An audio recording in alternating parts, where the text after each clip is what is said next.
की सरकार को हटाने के लिए ये भी लगे हुए हैं, ये भी लगे हुए हैं, तो वो 1 बिलियन अभय जी ऐसे तो नहीं थे आप। अभय जी देखिए, आप भले ही यहाँ पर कितना भी वो बात कर लें, मगर आपकी इलेक्टोरल बॉन्ड यहाँ नहीं बन पाएगी। कुछ सवाल भी पानी कितना भी उबल ले, चिंगारी नहीं निकल सकती है, उतना कांग्रेस को ध्यान रखना चाहिए दिल्ली में। अब मैं यहां पर एक बात कहना चाहता हूं, देखिए कितना यथार्थ लोग बोलते हैं। हमने जो किया मोदी जी की सरकार ने, हमने कहा 6,000 रुपए किसानों को सम्मानित देंगे, हमने दिया 10 साल तक। जब हमारी अर्थव्यवस्था 5वीं बड़ी हो गई, हमने कहा 12,000 देंगे। हमने शुरू में कहा कि 50 करोड़ लोगों को, गरीब लोगों को आयुष्मान भारत देंगे। जब हमारी अर्थव्यवस्था 5वीं हो गई और हमारा फॉरेन एक्सचेंज रिजर्व 650 बिलियन हो गया, हमने कहा 70 साल के ऊपर वाले सारों को देंगे। और ये लोग क्या बोलते हैं, आम आदमी पार्टी ने, ये कांग्रेस पार्टी ने 8,500 खटाखट वाली बात कही थी ना, 8,500 रुपए कहा था हर परिवार की एक महिला को देंगे, सरकार 1 लाख रुपया साल का। आप जाके चेक करिए भारत में परिवार कितने हैं, 31 करोड़। और अगर आप 31 करोड़ परिवारों को 1 लाख देंगे तो 31 लाख करोड़ रुपए आप कह रहे बांटेंगे। भारत की रेवेन्यू रिसीप्ट है 26,80,000 करोड़। भारत सरकार की आमदनी है 27 लाख करोड़ और कहते हैं 31 लाख करोड़ बांट देंगे। ये है असली चेहरा। इसीलिए मैं कहता हूं क्राइसिस क्रेडिबिलिटी का। और इन्होंने गुजरात पे आम आदमी पार्टी ने जाके, इनका मैनिफेस्टो देख लीजिएगा, गुजरात के कुल बजट का दुगना प्रॉमिस कर दिया था। कुछ कह दो, ये भी दे देंगे, वो भी दे देंगे। और दूसरी बात मैं कहना चाहता हूं, देखिए गर्मी जब थी और टैंकर माफिया दिल्ली को सता रहा था, तब दोनों साथ खड़े हुए थे। जब बरसात आई तो इनके अरमानों पर कुछ ठंडक पड़ी और सर्दी आते आते चले गए। तो इन दोनों के लिए मैं कहना चाहूंगा, ग्रीष्म की आकुलता से शरद की शीतलता तक, सावन के आंसू से अंतर घट रीत गया, दिल्ली की जनता कह रही, और 1 बरस बीत गया और आकर ये इस तरफ आके खड़े हो गए। और अंत में मैं कहूंगा सुरक्षा की बात, जो आप और ये कहते हैं, ये सरोजनी नगर के धमाके याद है ना 2006, 2008 कनॉट प्लेस के धमाके याद हैं? याद है कनॉट प्लेस में जाते थे, लिखा रहता था छूना नहीं बम विस्फोट हो जाएगा। संसद के धमाके याद है 2000 के, छूना नहीं बम विस्फोट हो जाएगा। गुजरात के धमाके याद दिखाई पड़ता है क्या? और दिल्ली छोड़िए, मैं कई बार बोल चुका हूं, दिल्ली, मुंबई, गुवाहाटी, हैदराबाद, चेन्नई, लखनऊ, फैजाबाद, चंडीगढ़, जयपुर, सूरत, कहां धमाके नहीं होते थे? वही आज वो नहीं दिखाई पड़ रहा है, जिन्होंने छोड़ा डर नहीं लगता था, आज इनको डर लग रहा है। इसलिए मैं कहना चाहता हूं, और अंत में मैं कहूंगा मोहल्ला क्लिनिक साहब, 78 साल पहले भी दिल्ली में मोहल्लाई क्लिनिक चलती थी। अब 21वीं सदी के टेक्नोलॉजिकली एडवांस भारत में मोहल्लाई क्लिनिक चलेगी। इसका मतलब इनकी सोच वहीं तक सीमित, और मोहल्ला क्लिनिक में भी घपला हुआ है।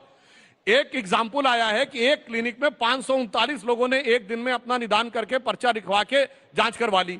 9 बजे से 1 बजे तक मोहल्ला क्लिनिक चलती है, 6 घंटे में 240 मिनट, 240 मिनट में अगर 539 लोग होता, 20 सेकंड में एक मरीज की जांच भी हो गई, डायग्नोसिस भी हो गया, पर्चा भी किया गया, और उसके बाद दवा भी दे दी गई। जी देंगे, उससे पहले दवा हो या दारू, दोनों में घोटाला। कुछ सवाल।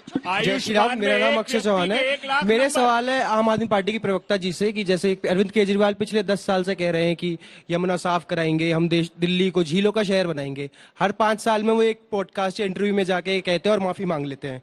तो मैं ये जानना चाहूंगा आने वाले कितने सालों तक हमें ये सुनने को मिलेगा।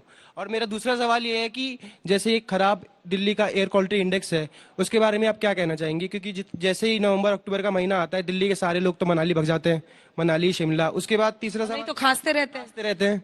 तीसरा सवाल मेरा ये है कि जो ये शर्म की बात है, being a capital of India, Delhi is the most crime rated city of the India. और मेरा चौथा सवाल ये है कि जैसे अवध ओझा सर को आपने आम आदमी पार्टी में अभी रिसेंटली वो ज्वाइन किया, उनके बारे में आपके क्या विचार हैं? क्योंकि वो पहले बीजेपी के बारे में। प्रियंका जी से सवाल है, उनको तो जवाब देने दीजिए। अरे सारे सवाल, ये यमुना जी की सफाई पर नहीं बोलते, यमुना जी की सफाई पर भाजपा के सांसद के बीच में नहीं। अरे दुबे जी थोड़ा उनसे सवाल है। यमुना जी की सफाई पर ये माफीनामा कब तक चलता रहेगा, पहला सवाल। उसके बाद ये खांसी के लिए मजबूर कब तक रहेगी दिल्ली की जनता, पोल्यूशन, और जो 2 सवाल थे। देखिए, मैं आपने बहुत अच्छे सवाल पूछे और मेरे को बताना है कि दिल्ली में केंद्र सरकार ने पार्लियामेंट के अंदर 22-23 में जो इकोनॉमिक सर्वे टेबल किया था, उसमें उन्होंने स्वीकार किया कि दिल्ली में 31% कम हुआ। और अभी हाल ही में अक्टूबर में इनके केंद्रीय कृषि मंत्री ने कहा कि पंजाब में पराली पे इस बार बेहतरीन काम हुआ। But pollution is a north India problem. हमने दिल्ली का हाईएस्ट ग्रीन कवर कर दिया, 23.6% कर दिया, but all governments need to sit together. जरूरी है कि पूरे नॉर्थ इंडिया की सरकारें इसको अच्छे से लें। आपने कभी किसी और सरकार को सुना पोल्यूशन पे बात करते हुए? नहीं करेंगे। किसी और का काम सुना? नहीं करेंगे। इनसे पूछ लीजिए इन्होंने पोल्यूशन को लेकर क्या किया। आज देश में आपको पता है मुंबई जैसी कोस्टल सिटी को पोल्यूटेड बना दिया इन भाजपाइयों ने। तो इसलिए पहली चीज, we are constantly working, we assure you we will not stop. Secondly, Yogi ji चुनाव नहीं लड़ रहे हैं, दिल्ली में चुनाव है, इसलिए लोग दिल्ली पे सवाल कर रहे हैं। अब बार बार यूपी नोएडा जा रही। यमुना जी की सफाई, यमुना जी की सफाई, एक जवाब, कब तक माफीनामा चलेगा? यमुना जी की सफाई भी जहां तक कंसर्न है, कॉन्स्टेंटली काम चल रहा है। हाल ही में मार्च में जब आपने देखा होगा, सिर्फ अराउंड दिवाली यमुना जी में झाग आ जाती है। आप चेक करिएगा मुझे। हाल ही में सुप्रीम कोर्ट ने 60 करोड़ का फाइन लगाया है हरियाणा के ऊपर यमुना जी के लेके, क्योंकि वहां पे कोई एसटीपी नहीं है। वो गंदा पानी अपना छोड़ते हैं यमुना के अंदर। फिर भी हमें इनसे उम्मीद ही नहीं है कि ये काम करेंगे। करना होता तो कर देते, जुमले ही दे रहे थे सालों से। हमने हमारे एक नेता ऐसे हैं जो सच्चे ईमानदार व्यक्ति हैं, जिन्होंने कहा कि ये काम अधूरा रह गया, मैं पूरा करूंगा। मोदी जी बोलेंगे मैंने 15 लाख बोला था मैं दूंगा। मोदी जी बोलेंगे मैंने कहा था $1 1 रुपए का होगा मैं दूंगा। मोदी जी बोलेंगे 35 रुपए का पेट्रोल मैंने कहा था मैं दूंगा। कुछ नहीं बोलेंगे। He is honest, he is declared. Abhay ji छोटा सा देखिए, नहीं 10 सेकंड दीजिए। बहुत गंभीर खुलासा करता हूं मैं। समस्या क्या है? बार बार पल्ला झाड़ देती कि नॉर्थ इंडिया की प्रॉब्लम है।